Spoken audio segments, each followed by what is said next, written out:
praise the Lord on this wonderful Wednesday, May the 11th. Well, I wasn't planning on doing a video today, but I wrote a post on my Silly Woman Facebook page this morning, and then I got up to take a shower and prepare for the day, and God began to deal with my spirit concerning the post that I wrote. So let me read the post to you first, okay? And then I'll share with you what God dealt with my spirit about while I was preparing for the day. It's titled, Let's Talk About Sex. Having sex with a man before marriage will not determine if you're both compatible or even have chemistry. Neither will knowing his zodiac sign determine this.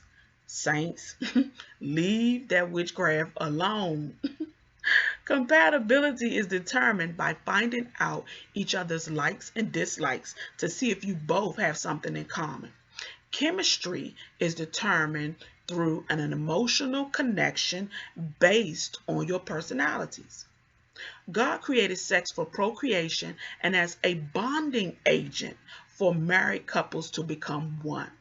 Sex should never be used as a determining factor for deciding if he is the one or not.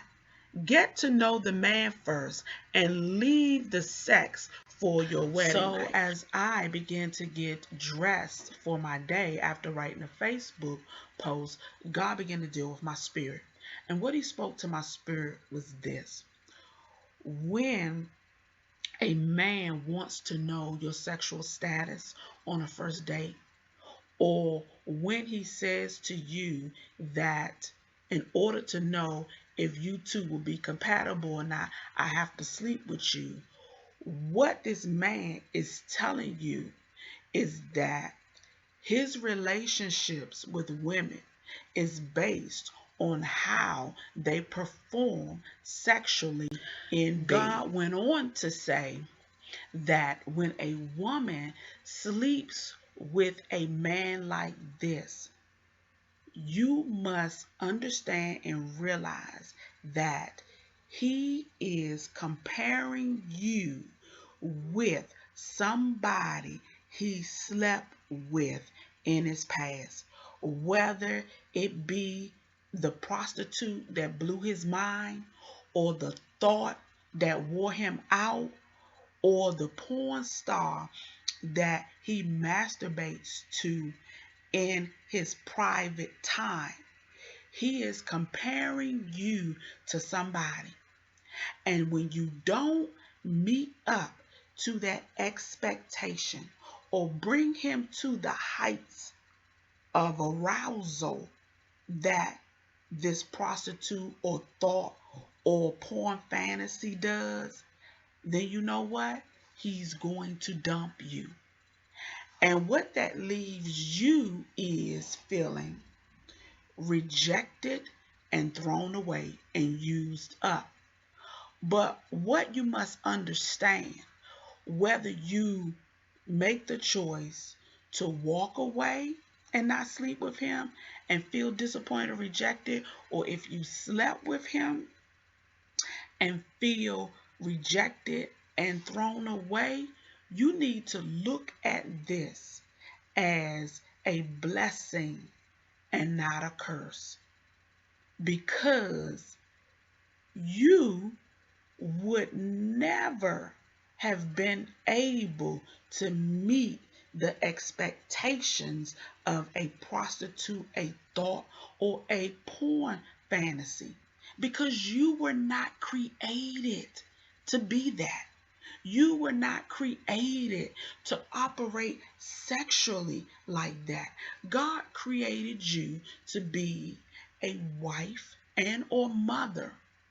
And he created you to be sensual and sexual, but not whorish. So don't feel bad if you meet a man and he says to you, he wants to know your sexual status, which I said in the other video is none of his business. That don't need to be talked about on the first date.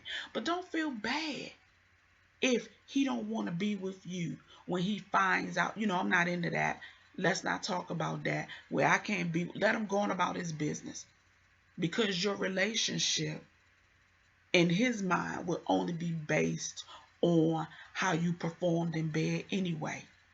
Marriage-minded men, in the name of Jesus, is looking beyond. Sex is not on the top of their list. Marriage-minded men and men who wants to have a family and have a future with a woman.